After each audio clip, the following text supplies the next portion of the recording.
आइए जानते हैं आज के प्रमुख अंतर्राष्ट्रीय खबरों को। पहले एक नजर हेडलाइंस पर। जेपीसी ने वक्फ विधेयक में 14 संशोधनों को दी मंजूरी। विपक्ष का आरोप, उनकी बात नहीं सुनी गई। उत्तराखंड में यूसीसी के लिए सऊदी और तुर्की समेत इन 4 मुस्लिम देशों के नियमों में ली गई मदद। मल्लिकार्जुन खड़गे का बीजेपी नेताओं पर तंज, गंगा में डुबकी लगाने से खत्म नहीं होगी गरीबी। इजराइल ने दी इजाजत, अक्टूबर 2023 में 10 लाख लोगों ने इलाका खाली किया था। बांग्लादेश में अमेरिका की मदद रोक दिए जाने का मामला क्या है। कोलंबिया के राष्ट्रपति पेट्रो ने ट्रंप से अब क्यों कहा ऐसा। ट्रंप के गाजा खाली कराने के प्लान से भड़के मुस्लिम देश, मिस्र ने निकाली भड़ास। जिस तकनीक पर बहुत इतरा रहा था अमेरिका, चीन उसे मुफ्त में बांटने जा रहा। माधवन संग कंगना की फिल्म, शुरू हुआ शूट। और दूल्हे के गले में माला, गहनों से लदी दुल्हन, वलीमा छोड़ क्रिकेट स्टेडियम पहुंचा पाकिस्तानी जोड़ा।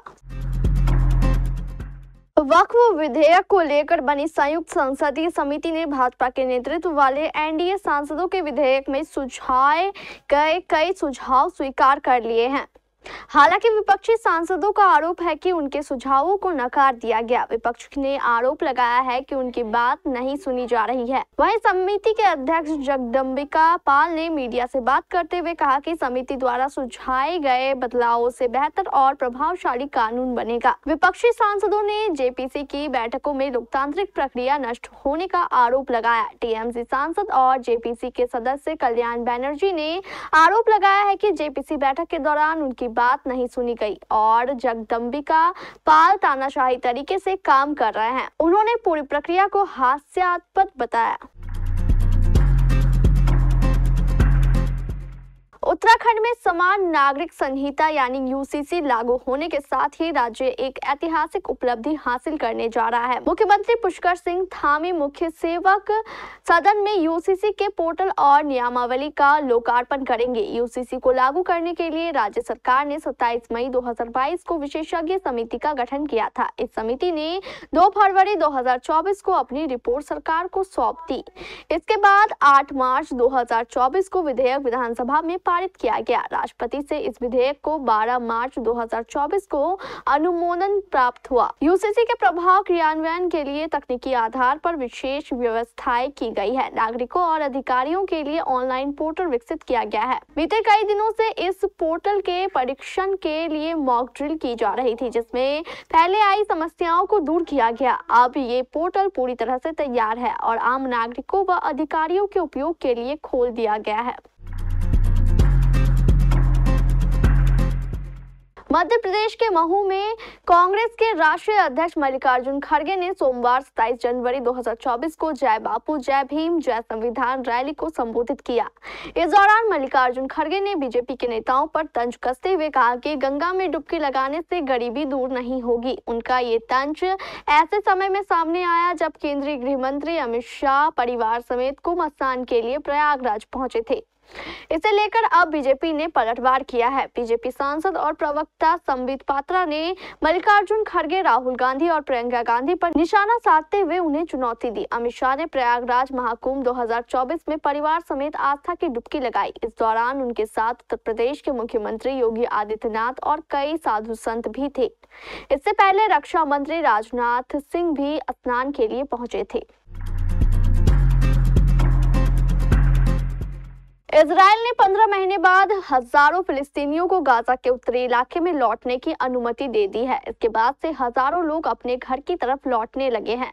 सीज फायर डील के तहत यह तय हुआ था कि इजराइल 25 जनवरी से उत्तरी गाजा में फिलिस्तीनी लोगों को लौटने की अनुमति देगा। हालांकि इजराइल हमास के बीच विवाद की वजह से इसमें 2 दिन की देरी हुई। दरअसल इजराइल का आरोप था कि हमास ने आखिरी वक्त पर एक बंधक को नहीं रिहा किया। हजारों की तादाद में फिलिस्तीनी कई दिनों से सीमा पार करने का इंतजार कर रहे थे। जैसे ही इजराइल की सहमति मिली, हजारों लोग निजारे कॉरिडोर से गाजा के उत्तरी हिस्से की तरफ बढ़ने लगे। डोनाल्ड ट्रंप ने अमेरिका का राष्ट्रपति पद संभालते ही कई अहम फैसले लिए हैं, जिनमें से एक फैसला दुनिया में दी जाने वाली अमेरिका की मदद को लेकर भी है।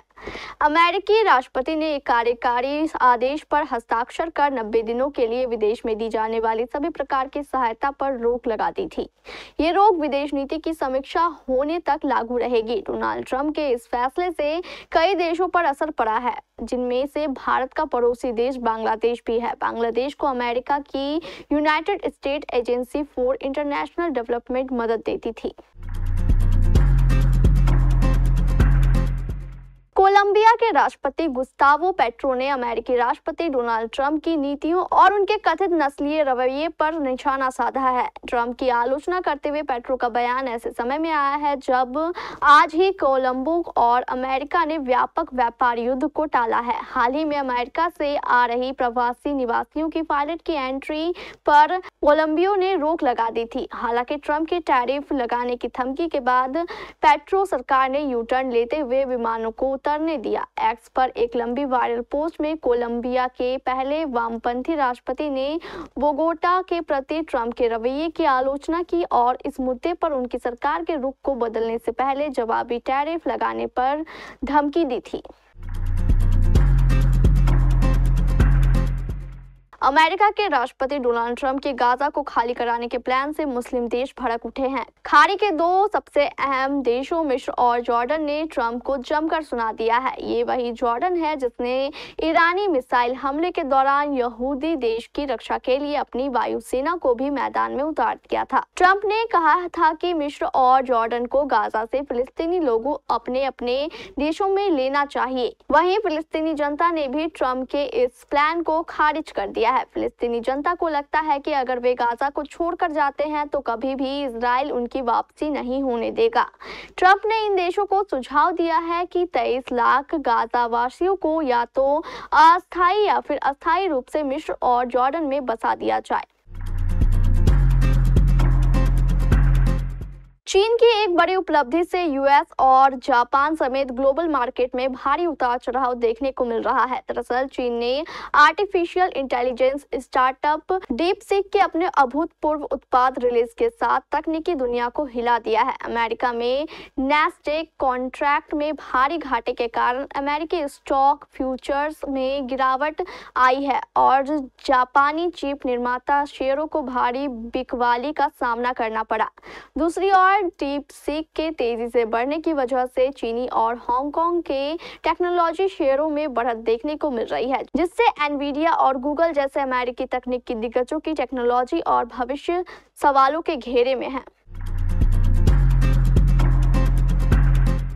बॉलीवुड एक्ट्रेस कंगना रनौत की फिल्म इमरजेंसी बॉक्स ऑफिस पर नहीं चल पाई। भारत की पूर्व प्रधानमंत्री इंदिरा गांधी पर बनी इस फिल्म को ऑडियंस ने उतना नहीं सराहा जितनी उम्मीद कंगना कर रही थी, लेकिन इससे कंगना का हौसला कम नहीं हुआ। अब इमरजेंसी के बाद वो अपने अगले प्रोजेक्ट में जुट गई है। कंगना इन दिनों तमिलनाडु के एक शहर में है, जहां वो एक्टर आर माधवन के साथ अपनी अगली फिल्म की शूटिंग शुरू कर चुकी है। उन्होंने सेट से फिल्म के क्लैप की फोटो सोशल मीडिया पर शेयर की है, जिसमें उन्होंने लिखा है, फिल्म के सेट पर होने से ज्यादा मजेदार और कुछ भी नहीं है। एक्ट्रेस की फिल्म के क्लैप पर फिल्म से जुड़ी कुछ बातें भी लिखी है। कंगना के आने वाली फिल्म का टाइटल अभी तय नहीं किया गया है। फिल्म को साउथ डायरेक्टर विजय बना रहे हैं, तो इसे प्रोड्यूस ट्राइडेंट आर्ट्स प्रोडक्शन के मालिक आर रविंद्रन कर रहे हैं, जो साउथ के एक बड़े फिल्म डिस्ट्रीब्यूटर भी हैं। उनकी फिल्म को हिंदी भाषा में भी बनाया जाएगा। शादी होने के बाद दूल्हा और दुल्हन सबसे पहले या तो किसी फैमिली इवेंट में हिस्सा लेते हैं या फिर हनीमून के लिए रवाना होते हैं, लेकिन पाकिस्तान के इस जोड़े ने तो कमाल कर दिया। पाकिस्तान में क्रिकेट फैंस कपल ने शादी के तत्काल बाद मुस्तान क्रिकेट स्टेडियम का रुख किया। उसने पाकिस्तान और वेस्टइंडीज के बीच तीसरा टेस्ट देखने का फैसला किया। रोचक बात यह है कि दूल्हा और दुल्हन निकाह वाले लिबास में ही दिख रहे थे। दूल्हे के गले में माला था तो दुल्हन लहंगे में गहनों से लदी हुई थी। सोशल मीडिया पर यह तस्वीरें काफी वायरल हो रही है कि दूल्हा वरमाला पहने हुए पहुंचा था, जबकि दुल्हन पूरी तरह सजी हुई थी। गहरा मेकअप था जो उसकी खूबसूरती में चार चांद लगा रहा था। उनसे जब इस बारे में पूछा गया तो उन्होंने बताया कि हम मैच देखना चाहते थे, इसीलिए वलीमा छोड़कर आए हैं। हम बाबर आजम के फैन हैं। यही नहीं, उन्होंने पाकिस्तान क्रिकेट बोर्ड से यह निवेदन किया है कि उन्हें पाकिस्तान के स्टार बल्लेबाज और पूर्व कप्तान बाबर आजम का ऑटोग्राफ और साथ में तस्वीर खिंचवाने का भी मौका दिया जाए।